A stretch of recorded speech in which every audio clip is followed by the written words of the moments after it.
ప్రతి కళ ఇంటి నుండే మొదలు. ప్రతి ప్రయాణం వెనుక తల్లిదండ్రుల నిశ్శబ్ద త్యాగాలు. ఇది గమ్యం కాదు, ఇది మార్గం. ఇవాళ తెలివి ఒక్కటే చాలదు, క్రమశిక్షణ ఉంటే కాని విజయం దక్కదు. ప్రతి అడుగు క్రమశిక్షణతో, ప్రతి విజయం విద్యతో. మన VVIT university, absolute discipline, absolute education. Meet the tomorrow today.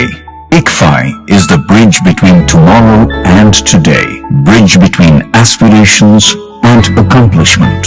Bridge between I wish to I can. I will remove the gap. Welcome to the I. I am ICFI. Belief called I. I can fly above imagination. ICFI.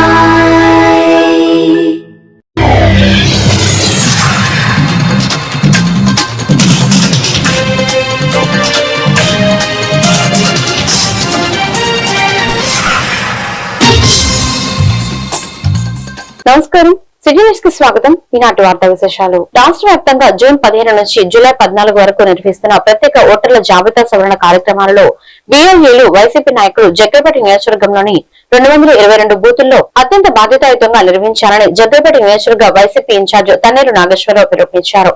ఈ సందర్భంగా సోమవారం నిర్వహించిన విలేకరుల సమావేశంలో ఆయన మాట్లాడుతూ అర్హులైన ప్రతి ఒక్కరికి ఓటు హక్కు కల్పించేలా బిఎల్ఓలు ద్వారా అవసరమైన ప్రక్రియను పూర్తి చేయాలని కోరారు. ప్రజాస్వామ్య వ్యవస్థ 10 కాలాల పాటు పరిధి వెళ్ళాలి అంటే అర్హత ఉన్న ప్రతి ఒక్కరికి ఓటు ఉండాలి. అనర్హులు ఓటర్ లిస్ట్ లో ఉండడానికి వీల్లేదు. ఈ విధమైన ప్రక్రియని మన వైఎస్ఆర్ కాంగ్రెస్ పార్టీ అధినేత జగన్మోహన్ రెడ్డి గారు కూడా చెబుతున్నారు. ఏ పార్టీకి వాళ్ళు ఓటేశారన్నది ముఖ్యం కాదు. ఎవరిని కూడా అర్హులైన వాళ్ళు ఎవరు కూడా ఓటర్ లిస్ట్ లో నుంచి పక్కకు పోవడానికి, అంటే ఓటర్ లిస్ట్ లో తీసివేయడానికి మనం ఎక్కడా కూడా దానికి మనం వ్యతిరేకం. అంటే అర్హత ఉన్న ప్రతి ఒక్కరికి కూడా ఓటు ఉండాలని వైఎస్ఆర్ కాంగ్రెస్ పార్టీ ఆకాంక్షిస్తుంది. ఇవాళ కూటమి ప్రభుత్వం అధికారంలో ఉంది కాబట్టి కుట్రలు పన్ని ఏమన్నా మన సానుభూతి పనులు ఓట్లు తీసేసే ప్రమాదం ఉంది కాబట్టి గ్రామానికి ఒక బూత్కు ఒక 20, 10, 50 ఓట్లు మన ఓట్లు పోతే మనకి రేపు జరిగే స్థానిక సంస్థల ఎన్నికల్లో అది మనకి నష్టాన్ని కలిగిస్తుంది. కాబట్టి మన శ్రేణులు మొత్తం కూడా వైఎస్ఆర్ కాంగ్రెస్ పార్టీ శ్రేణులు ఈ నియోజకవర్గంలో 222 బూతుల్లో కూడా 70 గ్రామాలు, జగ్గైపేట పట్టణంలోని 31 వార్డుల్లో కూడా అందరూ కూడా జాగ్రత్తగా ఉంటూ సమయంలో పాటిస్తూ మన ఓట్లు మనం కాపాడుకునే ప్రయత్నం చేయాలని చెప్పి మీ అందరూ కూడా అభ్యర్థిస్తూ మీ దగ్గర సెలవు తీసుకుంటాం. రాష్ట్రంలో కూటమి ప్రభుత్వం అధికారంలోకి వచ్చి 2 ఏళ్లు అవుతున్నా ఎలాంటి అభివృద్ధి జరగలేదని, పైగా ప్రశ్నించే వారిపై అక్రమ కేసులు పెడుతున్నారని ఆంధ్రప్రదేశ్ జాతీయ బీసీ సంక్షేమ సంఘం స్టేట్ ప్రెసిడెంట్ బోను దుర్గా నరేష్ తీవ్ర స్థాయిలో ధ్వజమెత్తారు. విజయవాడలో సంఘ కార్యాలయంలో జరిగిన మీడియా సమావేశంలో ఆయన మాట్లాడారు. బీసీల బలమైన నాయకుడు మాజీ మంత్రి కారుమూరి నాగేశ్వరరావుకు మద్యం కుంభకోణంతో ఎలాంటి సంబంధం లేకపోయినా కూటమి ప్రభుత్వం కావాలనే ఇబ్బందులకు గురి చేస్తుందని, ఆయన కుటుంబ సభ్యులను అవమానిస్తూ కక్ష సాధకులకు దిగుతోందని మండిపడ్డారు.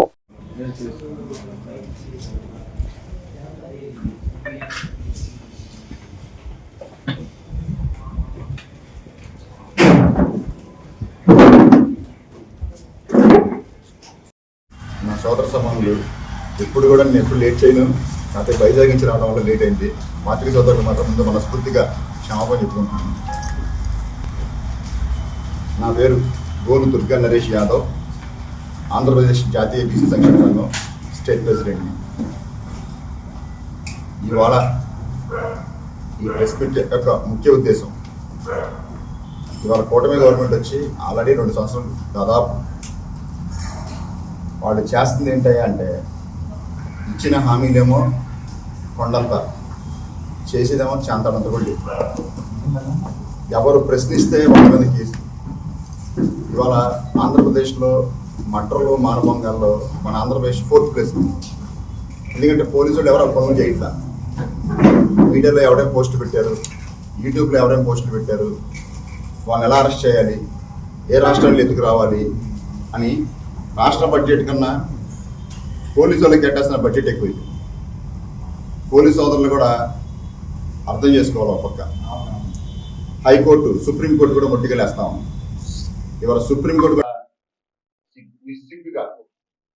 సుప్రీంకోర్టు కూడా ఇవాళ కింద జడ్జిలందరికీ కూడా ఏదైనా స్టేషన్ బెయిల్ ఇవ్వాల్సిన కేసుల మీద ఎవరైనా కనుక రిమాండ్ కానీ ఇస్తే ఆ చర్చల్ని కూడా ఇమీడియట్ గా అరెస్ట్ చేయమని చెప్పి సుప్రీంకోర్టు ఇచ్చిందంటే ఆంధ్రప్రదేశ్ ఎటువంటి ఎన్టీఆర్ జిల్లా పెనుగంచిప్రోలు మండలం గుమ్మడిదూరు గ్రామాలలోని ఎంపీపీ పాఠశాల ఆవరణలో మహిళలు జూట్ బ్యాగ్ల తయారీ శిక్షణ జూట్ బ్యాగ్ల ప్రదర్శనశాలను ఎమ్మెల్యే శ్రీరామ్ రాజగోపాల్ ముఖ్య అతిథిగా హాజరై ప్రారంభించారు. ప్రదర్శనశాలను సందర్శించి మహిళలు తయారు చేసిన వివిధ రకాల జూట్ బ్యాగ్లను పరిశీలించి వారి పనితీరును అభినందించారు. మహిళలు నైపుణ్యాభివృద్ధి, స్వయం ఉపాధి అవకాశాల కల్పనకు ఇలాంటి కార్యక్రమాలు ఎంతో ఉపయోగపడతాయని అన్నారు.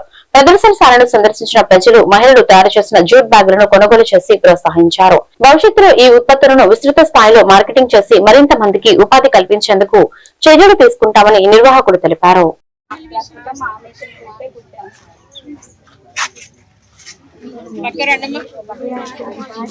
వాటర్ బాటిల్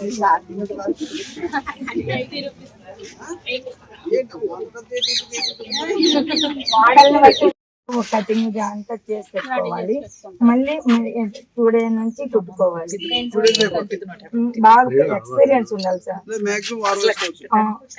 1 week లో చేసుకోవాలి 100 lakhs. ఈ పిల్లలు ఇప్పుడు నేర్చుకునే పిల్లలు కాబట్టి ఇప్పుడు మా లాంటి వాళ్ళైతే కొంచెం ఫాస్ట్ గా కుట్టేస్తాం. ఎన్టీఆర్ జిల్లా జగ్గేపేట జనసేన పార్టీ కార్యాలయంలో నియోజకవర్గ జనసేన కార్యకర్తల ఆధ్వర్యంలో సోమవారం విలేకరుల సమావేశం ఏర్పాటు చేశారు. ఈ సందర్భంగా వారు మాట్లాడుతూ వైఎస్ఆర్ కాంగ్రెస్ పార్టీ నేత ఇంటూరు చిన్న, రాష్ట్ర ఉప ముఖ్యమంత్రి పవన్ కళ్యాణ్, జిల్లా జనసేన పార్టీ అధ్యక్షుడు సామినేని ఉదయ్ భానుపై చేసిన అసభ్యకర వ్యక్తిగత వ్యాఖ్యలను తీవ్రంగా ఖండించారు. రాజకీయంగా ప్రజల మద్దతు కోల్పోయిన కొందరు నాయకులు కేవలం పబ్లిసిటీ కోసం వ్యక్తిగత దూషణలకు పాల్పడుతున్నారని వారు విమర్శించారు. రాజకీయాల్లో విభేదాలు సహజమే అయినప్పటికీ వ్యక్తిగత దూషణలు, అసభ్య పదజాలం ఉపయోగించడం ప్రజాస్వామ్య విలువలకు విరుద్ధమని అన్నారు. గత 2 రోజుల క్రితం జగ్గేపేట నియోజకవర్గంలో వైసీపీ వాళ్ళు నిర్వహించిన ఒక మీటింగ్లో స్థానిక నాయకుడు, నాకు తెలిసి గల్లీ నాయకుడు, స్టేట్ నాయకుడు అవుదామని చెప్పి మా పవన్ కళ్యాణ్ గారిని ఒక పదజాలంతో దూషించడం జరిగింది. అలాంటి పదాలు మా స్థానికుల నాయకులు కానీ, కార్యకర్తలు కానీ, వీరమహిళలు కానీ అందరూ మాట్లాడగలరు. కానీ ఆ సంస్కారాన్ని మా పవన్ కళ్యాణ్ గారు మాకు మంచి సంస్కారం నేర్పారు కాబట్టి రాజకీయంగా ఎదగాలి అనుకున్న వాళ్ళు ఎవరైనా సరే ఇలాంటి సభ్య సమాజంలో, ప్రజాస్వామ్యంలో ఇలాంటి దూషణలో వెళ్ళకూడదని ఈ మీడియా ముఖంగా, ఈ సభ ముఖంగా మీకు ఇంటూరు చిన్న గారికి తెలియజేయడం జరుగుతుంది. మీరు ఎన్ని పార్టీలు మారారనేది నా చిన్నప్పటి నుంచి మిమ్మల్ని చూస్తూనే ఉన్నాను. దయచేసి ఒక రాజ్యాంగబద్ధంగా ఒక పదవిలో ఉన్న డిప్యూటీ సీఎం గారిని, మా జిల్లా అధ్యక్షుడు సామినేని ఉదయ్ భాను గారిని మీరు అనుచిత వ్యాఖ్యలు చేయటం, మన రాష్ట్రానికి పెద్ద అన్న లాంటి పెద్ద కుటుంబ పెద్ద చంద్రబాబు నాయుడు గారిని కూడా మీరు దూషించారు వెన్నుపోటు అని చెప్పి. ఆయన టీడీపీ పార్టీ వెన్నుపోటు పడిచారా లేదా అని 32 సంవత్సరాల నుంచి చెప్పుకుంటూ బతుకుతున్నారు. మీరు ఆ రోజు వెన్నుపోటు పడిచారని చెప్పి మీరు అన్నారు. ఆ రోజు అదే పార్టీలో మీరు ఉన్నారు. మీరు ఆల్రెడీ తెలుగు యువత ప్రధాన కార్యదర్శి చేశారు. ఎన్టీఆర్ జిల్లా నందిగామ మాజీ శాసనసభ్యులు తంగిరాల ప్రభాకర్ రావు 12వ వర్ధంతి సందర్భంగా సోమవారం కంచుకచర్లలో నిర్వహించిన కార్యక్రమంలో పార్లమెంట్ సభ్యులు కేశినేని శ్రీనాథ్, రాష్ట్ర ప్రధాన కార్యదర్శి మాజీ మంత్రి దేవినేని ఉమామహేశ్వరరావుతో కలిసి ప్రభుత్వ ఎమ్మెల్యే తంగిరాల సౌమ్య పాల్గొన్నారు. ఈ సందర్భంగా నూతనంగా ఏర్పాటు చేసిన తంగిరాల ప్రభాకర్ విగ్రహాన్ని వారు ఆవిష్కరించి పూలమాలలు వేసి ఘనంగా నివాళులు అర్పించారు. ఈ సందర్భంగా పెద్దలు మాట్లాడుతూ కార్యకర్తగా ప్రారంభమైన తంగిరాల ప్రభాకర్ రావు రాజకీయ ప్రస్థానం నాయకుడిగా, ప్రజాప్రతినిధిగా ఎదిగి ప్రజల మన్ననలు పొందిందన్నారు. నమ్మకానికి, నిబద్ధతకు నిజాయితీగా ప్రతీకగా తంగిరాల ప్రభాకర్ నిలిచారని కొనియాడారు.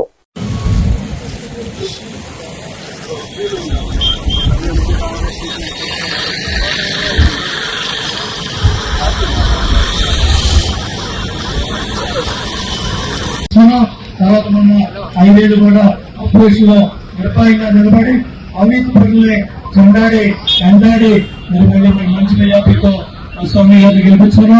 మొన్నే 4వ తారీఖున రమణ గారి విగ్రహాన్ని ఆవిష్కరణ చేసుకున్నాం. మళ్ళీ ఈ రోజు ప్రభాకరరావు గారిని విగ్రహాన్ని ఆవిష్కరణ చేసుకున్నాం. రెండు ఏంటంటే వాళ్ళు ఏ విధంగా నిజాయితీగా, నిర్భయంగా, ధైర్యంగా ప్రజల పక్షాన, పేదల పక్షాన నిలబడ్డారని ఎంతో సూచించారు. అదేవిధంగా నా చెన్ని గారు కూడా మరి ఈ రోజు ఎన్నో కార్యక్రమాలు ఉన్నప్పుడు కూడా ప్రభాకరరావు గారి కార్యక్రమంలో పాల్గొనాలని ఇక్కడ కేసీఆర్ విగ్రహం తర్వాత సభ దగ్గరికి కూడా వెళ్తున్నాం.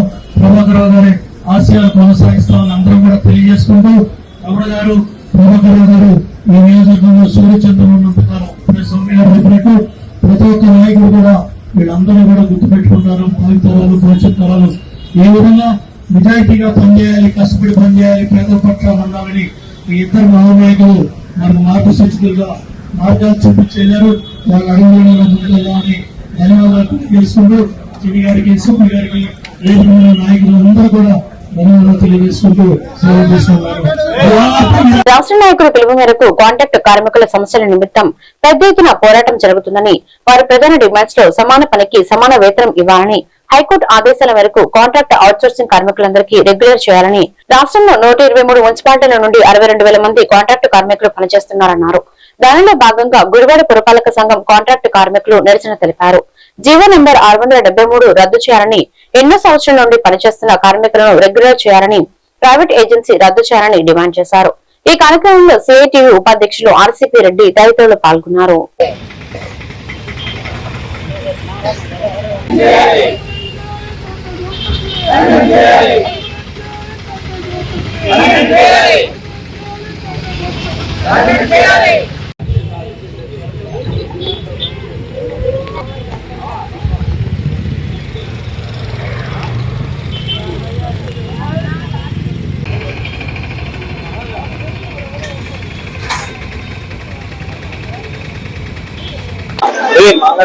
గతంలో స్థానిక సంస్థలకి కేంద్ర రాష్ట్ర ప్రభుత్వాలు 74, 73 ఆర్టికల్ కింద నిధులు ఇస్తా ఉండేవి. గత 20 సంవత్సరాల నుంచి స్థానిక సంస్థలకి నిధులు ఇవ్వకుండా కేంద్ర రాష్ట్ర ప్రభుత్వాలు మీ కాళ్ళ మీద మీరే నిలబడండి అనే పేరుతో ఈ రోజు అనేక సేవలు పొందే ప్రజల మీద భారాలు వేయడానికి సిద్ధపడుతున్నారు. అందులో భాగంగానే ఈ రోజు ఆంధ్ర రాష్ట్రంలో 673 జీవో అనేది ఒకటి తీసుకొచ్చారు. ఈ జీవో వల్ల మంచినీళ్ళు కానీ, శానిటైజర్ కానీ, రైళ్లు కానీ మొత్తం అన్ని ప్రైవేట్ వ్యక్తులకి కట్టబెట్టే ఆలోచనతోనే ఈ 673 జీవో తీసుకొచ్చారు. ఎందుకంటే గత ప్రభుత్వం నుంచి ఇక్కడ వర్క్ లోడ్ పెరిగిపోయింది, వర్కర్స్ వేయండి అని గత ప్రభుత్వం నుంచి ఆందోళన చేస్తా ఉంటే ఈ ప్రభుత్వం వర్కర్స్ ని పెంచుకోకుండా ఈ రోజు 673 జీవో తీసుకొచ్చి ఈ ఉన్న వర్కర్లతోనే ఈ అదనపు పని చేపించాలనే ఆలోచనతోనే ఈ రోజు రాష్ట్రంలో ఈ జీవో రావటం జరిగింది. ఈ జీవో వల్ల రేపు భవిష్యత్తులో మంచినీళ్లు కాంట్రాక్ట్ కార్మికులు అనేక సమస్యల మీద పోరాటం చేస్తున్నారు. ఈ ప్రధానమైన డిమాండ్స్ మీద ఏంటంటే రాష్ట్ర మేరకు కాంట్రాక్టు కార్మికులు గత 25 సంవత్సరాల నుండి మున్సిపాలిటీలో పనిచేస్తున్నారు. అయితే మాకంటూ ఒక గుర్తింపు అనేది లేదు. ఎన్నో సంవత్సరాలుగా పనిచేస్తున్నా మాకు గుర్తింపు ఉండాలని, అలాగే మొన్న హైకోర్టు ఒక సర్క్యులర్ ఇచ్చింది. కాంట్రాక్టు అవుట్సోర్సింగ్ లో పనిచేస్తున్న కాంట్రాక్ట్ కార్మికులందరూ రెగ్యులర్ చేయాలని ఒక సర్క్యులర్ విడుదల చేసింది. దాని మీద కూడా మా రాష్ట్ర నాయకత్వం గొప్ప పోరాటం చేస్తుంది. అయితే ఈ రాష్ట్ర ప్రభుత్వం దీనిని విచ్ఛిన్నం చేసి ప్రైవేట్ ఏజెన్సీకి ఇవ్వాలని, మాకు గుర్తింపు అనేది లేకుండా చేయాలని ఈ రాష్ట్ర ప్రభుత్వం చూస్తుంది. దీనికి అనుగుణంగా మేము ఈ యొక్క రాష్ట్రం మొత్తం అన్ని మున్సిపాలిటీల్లో కాంట్రాక్ట్ వ్యవస్థను రద్దు చేసి మాకు సమాన పనికి 8 సంవత్సరాల నుంచి చేస్తున్నామండి. పర్మనెంట్ చేస్తారని చూస్తున్నాము. మాకు ఎటువంటి లేవు. మేము చాలా ఇబ్బందుల్లో ఉంటున్నాము. రేట్లు చూస్తే చాలా ఇదిగా ఉన్నాయి. ప్రైవేట్ కన్నా రద్దు చేయాలి, మాకు పర్మనెంట్ చేయాలి. కృష్ణా జిల్లా గుడివాడ నియోజకవర్గం బిల్లపాడు న్యూ కాలనీలో అమ్మవారి ఆలయ నిర్మాణంలో భాగంగా చెలరేగిన ఘర్షణలో మందపాడు న్యూ కాలనీకి చెందిన కొంతమందిపై పెట్టిన బైండోవర్ కేసులు ఎత్తివేయాలని కోరుతూ జనసేన పార్టీ జిల్లా నాయకుడు సందు పవన్ ఆధ్వర్యంలో గుడివాడ ఎంఆర్ఓ ప్రసాద్ ను కోరారు. కలిసికట్టుగా జీవిస్తున్న స్థానిక ప్రజల్లో కొంతమంది వ్యక్తులు స్వల్పం కోసం మత విద్వేషాలు రేపే ప్రయత్నం చేస్తున్నారని, గుడివాడ నియోజకవర్గాన్ని అభివృద్ధిలో నడిపిస్తున్న ఎమ్మెల్యే వెనిగండ్ల రాముకు విధి నిర్వహణలో ఆటంకం కలిగించేలా ఎవరు వ్యవహరించినా కుటుంబ నాయకులు సహించారని సందు పవన్ అన్నారు.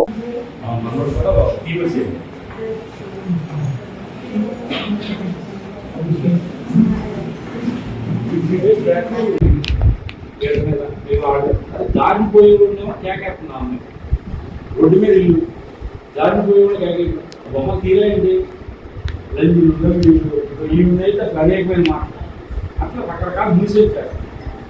అంటే ఇష్యూ ప్రాబ్లం ఏంటంటే సార్, ఇదంతా ఏకాభిప్రాయంతో ఉన్నారో అంత ఇష్యూ అనేది తెలియదు. ఆ ఇంటి ఎప్పుడైతే బొమ్మలు పెట్టారో దానికి ఎదురుగా ఒక అమ్మాయి లక్ష్మి అని చెప్పి అమ్మాయి, నేను క్రైస్తవులు, మా ఇంటి ముందు మీరు గుడి పెడతారు. అసలు ఆ ఇంటికి ఆ బొమ్మలకి సంబంధమే లేదు. సంబంధం వెళ్ళేటట్టుగా స్పందించి ఆల్టర్నేటివ్ ఇచ్చిన తర్వాత కూడా ఇంకా తీసుకెళ్ళి అక్కడ షెడ్ చేసి గొడవ చేయడం అంటే సార్ ఇక్కడైతే ఒకటి క్లియర్ సార్, మీ వాళ్ళు మేము జనసేన పార్టీ తరఫున మేము చెప్పదలుచుకుని వదిలేసాను. అసలు మీ ఆఫీస్ ముందే మా పార్టీ తరఫున జిల్లా క్యాబినెట్ మొక్కలు వచ్చి కట్టేసుకుని మేము నిరాహార దీక్ష చేయడం మేము వెనకాలని చెప్తే మీకు మీ సౌకర్యం తిరిగిపోతున్నాం. ఎందుకంటే మేమంతా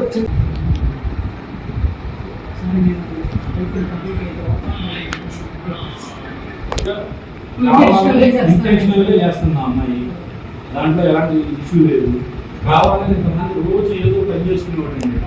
ఈ అమ్మాయి నా ఆఫీస్లోనే పొద్దున్న 9 సాయంత్రం 7 8 నా ఆఫీస్లో ఉంటుంది. గుడివాడ పట్టణ మందపాడు న్యూ కాలనీ బిల్లపాడు వాస్తవ్యులు మా కార్యాలయానికి రావడం జరిగింది. 2 నెలల క్రితం బిల్లపాడు న్యూ కాలనీలో ఒక అమ్మవారి విగ్రహాలు పెట్టి పూజలు చేస్తా ఉంటే అక్కడ ఉండేటువంటి ఒక కుటుంబం కక్షపూరితంగా కావాలని మత విద్వేషాలు రెచ్చగొడుతూ ప్రభుత్వ అధికారులను కూడా పక్కదో పట్టించే విధంగా వారి యొక్క బిహేవియర్ ఉందని చెప్పని మా దృష్టికి వస్తే ఆ రోజున శాసనసభ్యులు గౌరవనీయులు వెలిగళ్ల రాము గారి దృష్టికి కూడా వీరందరినీ తీసుకెళ్లి ఆ సమస్యను అడ్రస్ చేశారు.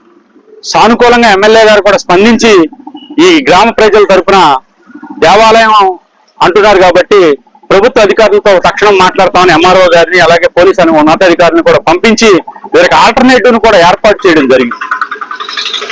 ఎమ్మెల్యే గారు వీరికి ఆల్టర్నేటివ్ కూడా తక్షణం ఏర్పాటు చేశారు. అక్కడి వరకు అంతా కూడా సజావుగా సాఫీగానే సాగుతా ఉంది. ఎమ్మెల్యే గారు చెప్పినటువంటి మాటని కొంతమంది కావాలని చెప్పి వీళ్ళల్లో వీళ్ళకి గొడవ పెట్టి మత విద్వేషాలు రెచ్చగొట్టాలని చెప్పి ఎమ్మెల్యే గారిని బ్యాడ్ చేయాలనే ఉద్దేశంతో దురుద్దేశంతో కొంతమంది కావాలని అక్కడ నిన్న ఒక చర్చికి రేకుల షెడ్ లాంటి వేసి వీళ్ళందరినీ రెచ్చగొట్టే ప్రయత్నం చేస్తా ఉన్నారు. ఎందుకు రెచ్చగొడుతున్నారంటే వీళ్ళందరి మీద ఎంఆర్ఓ గారు అప్పుడున్నటువంటి ఎంఆర్ఓగా ఛార్జీలో ఉన్నటువంటి ఆయన వీళ్ళ బైండ్ ఓవర్ కేసులు పెట్టారు. వీళ్ళ మీద బైండ్ ఓవర్ కేసులు పెట్టడం ఏంటండి? దీని జనసేన పార్టీ తరఫున మేము తీవ్రంగా ఖండిస్తా ఉన్నాం. బైండ్ ఓవర్ కేసులు వీళ్ళ మీద ఎందుకు పెట్టాలి? మీరు ఎవరైతే సంఘ విద్రోహ శక్తులుగా పనిచేస్తా ఉన్నారో వాళ్ళ నిజంగా తీసుకొచ్చి బైండ్ ఓవర్ కేసులు అరెస్ట్ చేయండి. మీరు ఈ గ్రామం తరఫున పార్టీ తరఫున మేము అందరం కూడా హర్షిస్తా ఉన్నాం. ఈ రోజున ఎంఆర్ఓ గారి దగ్గరికి వచ్చి మేము ఇదే విషయాన్ని ఎంఆర్ఓ గారికి సమనీయంగా తెలియజేసుకోవడం జరిగింది. దానికి సానుకూలంగా ఎంఆర్ఓ గారు కూడా ఈ రోజు నేను సిఐ గారితో వాళ్ళతో నేను మాట్లాడి ఈ సమస్యకి పరిష్కారం తీసుకొస్తానండి అని సానుకూలంగా స్పందించడం జరిగింది.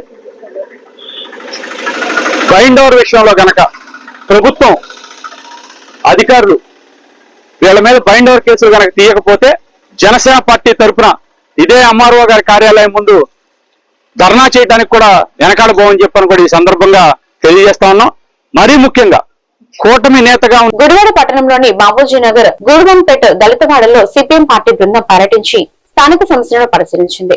ఈ సందర్భంగా వారు మాట్లాడుతూ సదరు వార్డులో డ్రైనేజీ నీరు రోడ్లపైన ప్రవహిస్తూ వీధులన్నీ దుర్వాసన కొడుతున్నాయని, దీనివల్ల ప్రజలు తీవ్ర ఇబ్బందులు పడుతున్నారని ఆవేదన వ్యక్తం చేశారు.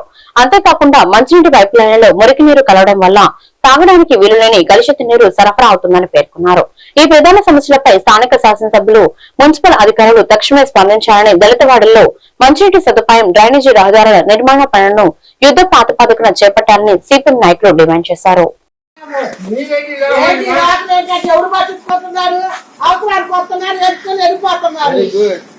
తీసుకున్నావు ఆ రోజున 3000 తీసుకున్నా 3000 మాట్లాడే అధికారం నీకు ఎవరు ఇచ్చారు? 3000 తీసుకున్నారు. ఫోటోలు తీసుకోరంట.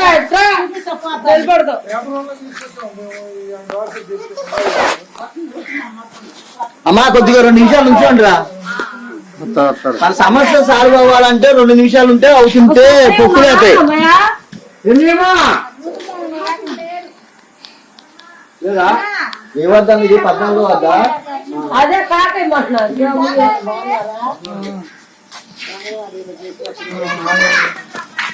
నీకు వచ్చిందా 45,000 వచ్చింది?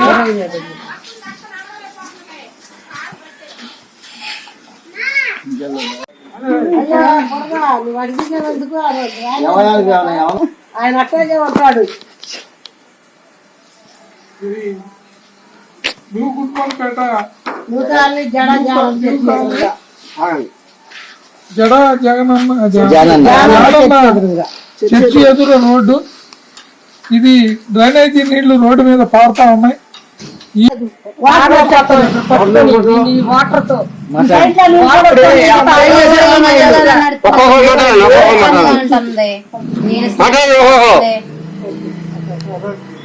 డ్రైనేజ్ వాసన భయంకరంగా వచ్చేస్తున్నాం. డ్రైనేజ్ నీళ్ళు అసలు మేము కనీసం ఇంట్లో కూర్చున్నా ప్యాన్ గారికి దుర్వాసన వాసన వచ్చేస్తున్నాం. చిన్నపిల్లలే మాకు పిల్లలు కూడా జారి పడిపోతున్నారు. ఆ నీళ్ళలో కొట్టుకడికి పంపించిన పురుగులు అది వాస్తవేనండి. జగన్ ఉన్నప్పుడు వీళ్ళు ఏం చేయలేకపోయారు. టీడీపీ వచ్చే బతికి వీళ్ళందరికీ వచ్చేసింది. వీళ్ళు వచ్చి అడుగుతున్నారు ఈ రోజున వచ్చి అడుగుతున్నారంటే రోడ్లు మీ బాధ. మరి అప్పటి నుంచి గుడివాడపట్నం బాబూజీ నగర్ లో సిపిఎం పార్టీ బృందంగా పర్యటిస్తే చూసినప్పుడు డ్రైనేజీ సమస్య ప్రధానంగా ఉంది. ఎందుకంటే బాబూజీ నగర్ లో వాడే నీళ్లు ఎటెల్లాలో సరైన ప్రణాళిక ఈ మున్సిపాలిటీకి లేదు అనేది చూసిన తర్వాత అర్థమైంది. ఎక్కడికక్కడే పక్కన రైతు పొలాల్లోకి ఆ డ్రైన్లు చిన్న డ్రైన్లు పెట్టి వదిలేశారు.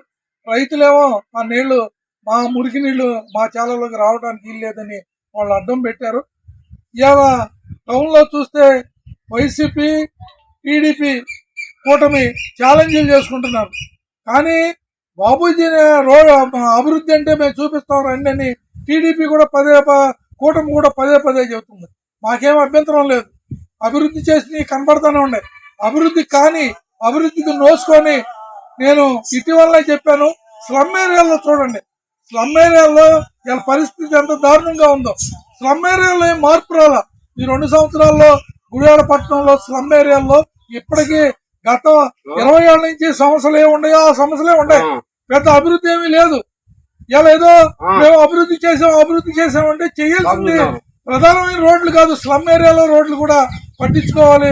డ్రైన్లో నీళ్లు పోయేటట్టు, నీళ్లు నిలబడకోకుండా ఉండేటట్టు చేయకపోతే అక్కడ దోమలు పెరిగి అక్కడ అంటు రోగాలు అనేక రోగాలు గురయ్యే పరిస్థితి ఇదంతా ఉంటుంది. కాబట్టి బాబూజీ నగర్ లో ఇప్పటికైనా ఈ డ్రైనేజీ వ్యవస్థని మెరుగుపరిచి ఆ మురికి నీళ్లు ఎటు పోవాలి, ఎటు పోవడానికి ఇలా ఉన్న పరిస్థితులు అవకాశాలు ఉన్నాయి అనేది మున్సిపల్ అధికారులు ఇటీవల ఎమ్మెల్యే గారు కూడా బాబూజీ నగర్ వచ్చి పర్యటించారు. కాబట్టి ఇప్పుడు వచ్చి మళ్ళీ పర్యటించి అక్కడ సమస్యలు ఏమన్నా పరిష్కారం. ఈ వార్తలు ఇంతటితో సమాప్తం. మరొక బిల్డింగ్ లో మళ్ళీ కలుద్దాం. నమస్కారం.